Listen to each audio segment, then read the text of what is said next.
I think my parents should take the upstairs. My sister and the kids can stay downstairs. It makes sense. You have the space. That's what she said, calm and polite, as if she were asking me to pass the salt. Her fork didn't even pause over the pie I had made from scratch that morning. I blinked once, not from shock, but to be sure I had heard her correctly. Then I placed my fork down carefully. The soft clink of ceramic against ceramic sounded louder than her voice. "This is my home," I said, meeting her eyes, "not a hostel." For a moment, no one moved. The dining room was warm from the oven, filled with the scent of brown butter and the late spring air drifting through the screen door. The lake outside was completely still. I had lit candles, set out cloth napkins, and even remembered that Sierra doesn't eat strawberries. I hadn't expected gratitude, but I hadn't expected this either. Evan kept his eyes on his plate, hands folded neatly in his lap like a schoolboy being corrected. He didn't look up once. Sierra smiled again, smaller this time, the corners of her mouth slightly tense. "It's only for a few weeks," she said lightly. "They've never experienced a lake house, and besides, you're not really using the whole place." I stayed silent, not because I lacked words, but because I knew once I started speaking, I wouldn't stop. They finished dessert as if nothing had happened. I cleared the plates by myself while they remained on the porch with coffee, discussing summer travel plans. Their laughter drifted in and out through the screen door like smoke I didn't want to breathe. After they left, I walked slowly through the house, closing each window, checking the locks twice, and turning off lights in rooms I had once imagined they might help fill. I slept with the porch light on, not out of fear, but out of awareness, as if something beneath the floorboards had shifted. 7 days later, I saw the moving truck. I spent 40 years organizing other people's memories, decades in the basement of a university library. Dust clung to my sleeves, my gloves worn soft with use. Manuscripts, letters, photographs, people's histories carefully arranged. That was my work, quiet and steady. I appreciated it. No interruptions, no need for explanations. When my husband died, Evan was 12. There was no time to fall apart. I made schedules, packed lunches, paid bills on time. His grief sat beside mine at the table, and we managed the only way we knew, without drama, without collapse. I never remarried, not from resentment, but from practicality. I didn't want to divide my attention, my time, or my savings. I worked extra hours, moved us into a smaller apartment, bought second-hand clothes, skipped vacations, and said yes to Evan whenever I could afford it. I saved a little each month. It wasn't much in the beginning, but over time it grew. I never dreamed of cruises or resorts. I imagined a place where no one would need anything from me, just space, light, and water. Somewhere quiet enough to hear my own thoughts clearly. When Evan got his first apartment, I paid the deposit. When he and Sierra got engaged, I covered the cost of her dress after her mother declined. No one asked me to. I simply did it. They always thanked me kindly, politely, almost automatically. I never asked for anything in return. I didn't want a grandchild named after me. I didn't want birthday celebrations or brunches in my honor. I only wanted, when the time came, to live in peace. That was all. When I found the listing for this house, I drove there alone and paid in full with a cashier's check I had carried folded inside my coat. I remember turning the doorknob for the first time, seeing how the light poured through the windows and across the kitchen sink. It felt earned. For 1 full year, it was exactly what I had hoped for: the quiet, the lake, the scent of trees. I stopped checking my email first thing every morning. Then came Sierra's smile, and 7 days later, the truck. The truck was white, loud, and direct. It rolled up my gravel driveway as if it belonged there, tires crunching slowly and confidently. I was standing at the sink when I saw it through the window, my hands still wet from rinsing a cup. For a moment I thought I was mistaken, a delivery perhaps, the wrong address. Then Sierra stepped out. She wore sunglasses and held a clipboard against her chest. Not a suitcase, not a weekend bag, a clipboard. Behind her came her parents, her sister, and the 2 children I had met once at a birthday party, and never again. Plastic bins began to emerge from the back of the truck, one after another. I didn't move. I stood at the window and watched them arrange themselves across my lawn. Sierra gestured toward the house, speaking with the calm efficiency of someone directing movers she had hired. Her father laughed at something. One of the children ran ahead and slapped both palms against my front door. No one knocked. They walked toward the porch as if returning, not arriving, as if they were coming back to a place they already owned.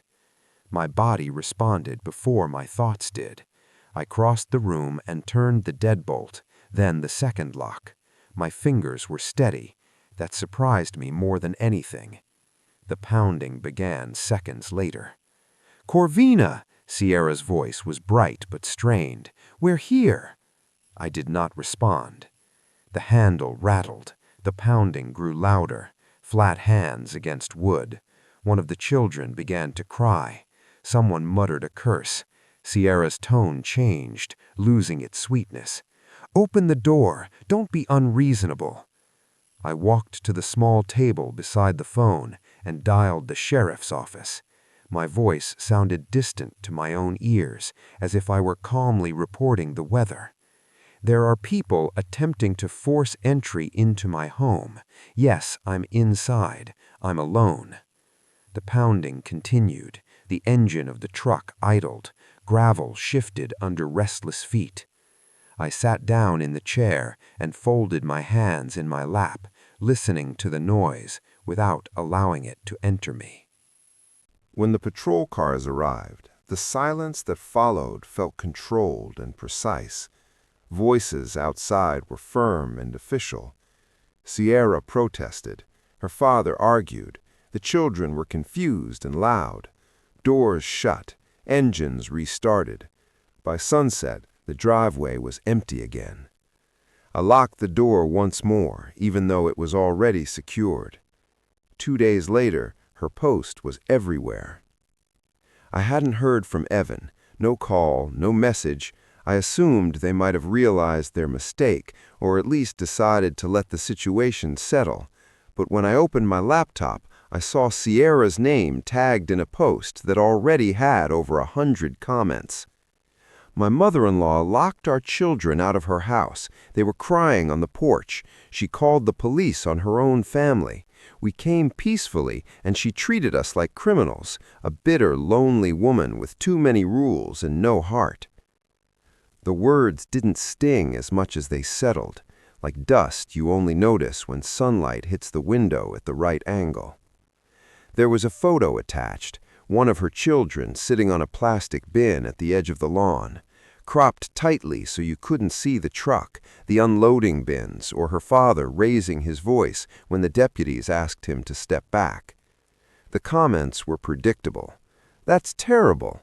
Some people shouldn't be near children. You poor thing, I can't imagine."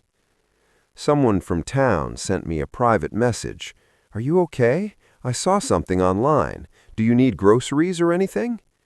I didn't respond, but I scrolled far enough to notice a familiar name. Marlene, from the post office. She always double-knotted her scarf and folded envelopes with careful precision. She had commented beneath the thread. "I was there. I saw what happened. They weren't guests. They were shouting. They didn't knock. They tried to open the door without permission. That wasn't a visit. That was an invasion." It was simple and direct. It didn't gain attention. It didn't collect many likes, but it remained. I bookmarked her comment, then I closed the laptop and slid it across the table. That night, I didn't sleep in my bedroom. I went to the back room, the one I hadn't touched since moving in. It faced the lake. The wallpaper peeled slightly near the window, and the closet still carried a faint scent of paint. I opened the closet and reached for the tool set tucked behind an old suitcase. My hands were steady. The next morning, I wrote a list on the back of an envelope and taped it to the refrigerator. The list stayed there, and I crossed off each line one by one. Paint completed, window frames stripped, sanded, sealed, closet cleared, sheets washed, line dried, folded neatly, new mattress, firm, affordable, delivered quietly on a Tuesday morning. It took 10 days, not because it was difficult, but because I worked alone. I appreciated the rhythm, brush, rinse, repeat. I moved slowly and consistently. Some days I didn't speak out loud until evening, and that silence felt restorative. The guest room had never truly been used. It had stored boxes, old books, winter coats, and 2 broken lamps I never discarded. But once I hung plain curtains and placed a folded towel at the foot of the bed, the space changed. It wasn't just cleaned, it was defined. I created a private listing, no open calendar, no promotional discounts. I wrote the description myself. Quiet lakeside home, 1 guest room, maximum 2 adults, no children, no pets, no extended stays. This is a space for rest. If you are not looking for rest, please do not book. The first request came from a ceramic artist traveling from Maine. She messaged politely, asked about morning light and whether she could bring her own kettle. I accepted. She stayed 2 nights, kept mostly to herself, left a thank you note on the back of a postcard, and placed a small blue teacup, chipped at the rim, on the windowsill. The second guest was a retired professor. He read on the porch for hours, brought his own slippers, and took out his trash without being asked. On his final morning, he left a wrapped chocolate bar and a note that read, "Peace lives here." After he left, I stood in the hallway for a moment, simply breathing, not waiting for a knock, a request, or a demand, just standing in a home that felt like mine again. That evening, I reread the listing. I didn't change anything. I added 1 sentence. This home is not available for family stays. The next afternoon, Evan arrived alone. I noticed his car first, parked near the end of the driveway, as if he wasn't sure he should be there. He remained inside for several minutes before stepping out. Just him, no Sierra, no children, no clipboard. By the time he walked up the steps, I was already at the screen door. "Hi, Mom," he said, as he always had, quietly, as if nothing had shifted. I opened the door and stepped aside. No words yet, just space. We sat in the living room. He avoided the chair Sierra had used before and instead perched on the sofa, elbows on his knees, eyes fixed on the floor. "I just wanted to check in," he began. "Things got out of hand." I waited. Sierra meant well. She didn't expect it to turn out like that. She was trying to make things easier for her family. "Easier for them," I said calmly, "not for me." He nodded, not in agreement, but to avoid conflict. "I was surprised you called the police." "I was surprised I had to." He exhaled and ran his hand through his hair. "Is there a way back from this?" That's when I asked my question, quiet, steady. "Why didn't you speak?" He blinked and shrugged. "I don't know. I didn't want to make things worse." "You didn't want to make things worse for her," I said, "but you didn't consider what your silence did to me." He had no response. His shoulders dropped, in the same way they used to when he forgot his homework assignment. Only now, he was no longer a child. This silence was intentional. I didn't raise my voice. I didn't defend myself further. I gestured toward the lake, where light was beginning to spread across the water. I bought this home without help. I've spent my life giving. You never asked what I wanted." He sat quietly for a few more minutes, then he stood, said nothing more, and left. No hug, no promise to call. He walked to his car, got in, and drove away. 3 days later, I received a booking request from a woman named Nain. Her message was brief and thoughtful. She was 66, recently widowed. This would be her first trip alone since her husband's passing. She said she wasn't seeking adventure, only stillness, a place without expectations. I accepted immediately. She arrived on a Thursday with one suitcase and a tote bag filled with books. Her voice was soft, her movements slow but steady. She asked only where the tea was kept. On her second morning, I found her on the back porch just after sunrise, steeping chamomile in one of the mugs from the cupboard. I made my own cup and joined her. We sat quietly for a while before she spoke. "This house," she said, looking out at the lake, "has a kindness to it." I let the words settle before responding. It didn't feel like praise. It felt accurate. "I'm glad it feels that way," I said. She smiled and didn't press further. We talked for some time, nothing overly personal. How long we had both been married, what it feels like to live with only your own voice in the room. She shared that her husband had always wanted to visit Vermont, but never made the time. She came because she thought she could carry a small part of him with her. When she left 2 days later, she folded the blankets neatly at the foot of the bed and placed a single sunflower in a glass jar on the nightstand. There was no note, just the flower. After she drove away, I walked down to the dock and sat with my legs tucked beneath me, the boards pressing lightly against the backs of my calves. I thought about all the times I had stayed silent, all the rooms I had exited quietly just to keep the peace. That silence had protected everyone except me.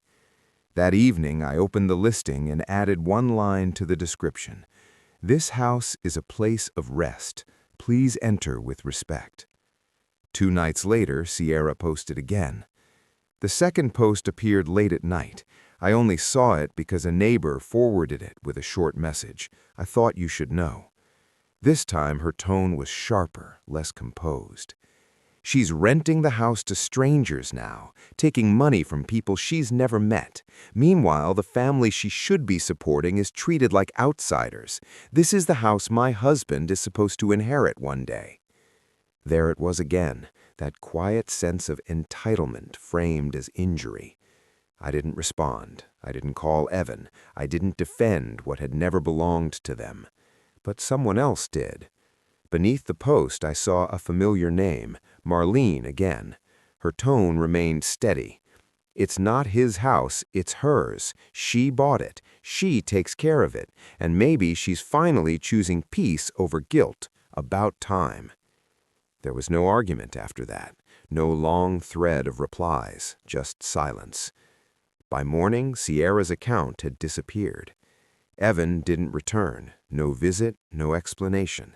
Whatever conversation he may have considered ended quietly, like a phone that rings once and stops before it can be answered. I mailed him a birthday card anyway, no message inside, just my name written in pen. The same handwriting I had used on his school forms, his lunch notes, and his first apartment lease. That same week, I received a booking request from a couple in their early 40s. They said they had been watching the listing for months. They weren't planning a vacation. They wanted a quiet place to elope. No guests, no ceremony, just the two of them, a promise and stillness. They arrived with 2 small suitcases and a bundle of fresh lilacs wrapped in brown paper. Before leaving, they placed a short note on the kitchen table. "Thank you for giving us a place of clarity." I left the lilacs in a vase and changed the water each morning until the petals dried at the edges. The house remained calm. No pounding on the door, no accusations, no public performances. Just the sound of floorboards, wind, and a home that had finally learned how to breathe again. As summer gradually shifted toward stillness, I added one more detail to the front step. The lake changed with the season. By early September, the light touched the water differently, less playful, more intentional. The wind moved low and steady as if it had a destination. One morning I watched a heron glide down near the reeds and stand completely still. I remained just as still on the porch, a quiet presence observing another. The guest room stayed empty between visits. I accepted only a few bookings each month, always spaced apart. No one stayed longer than 3 nights. No one asked to. That was the balance. Every guest arrived with consideration already packed in their bags. Some left small tokens behind, a poem handwritten on thick cream paper, folded neatly and placed under the lamp, a stitched coaster with initials in one corner, made by a woman who said she hadn't sewn in 20 years, a single gardenia resting on the pillow, still damp with morning dew.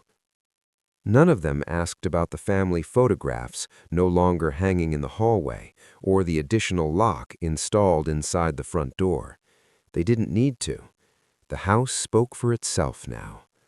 I never mentioned Sierra's name again, not from resentment, but from clarity. She had taken enough space. I didn't owe her my voice as well. Evan never wrote back. He never called.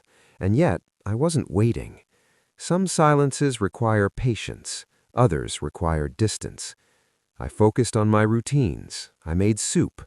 I walked along the edge of the lake when my knees allowed it. I returned to reading for hours at a time, not to escape, but to remain present. One evening, as darkness arrived earlier than it had in weeks, I took a small wooden plank from the shed.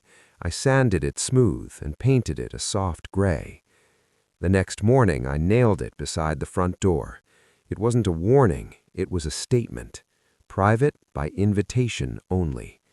I stepped back, brushed the dust from my hands, and let the quiet settle around me once more.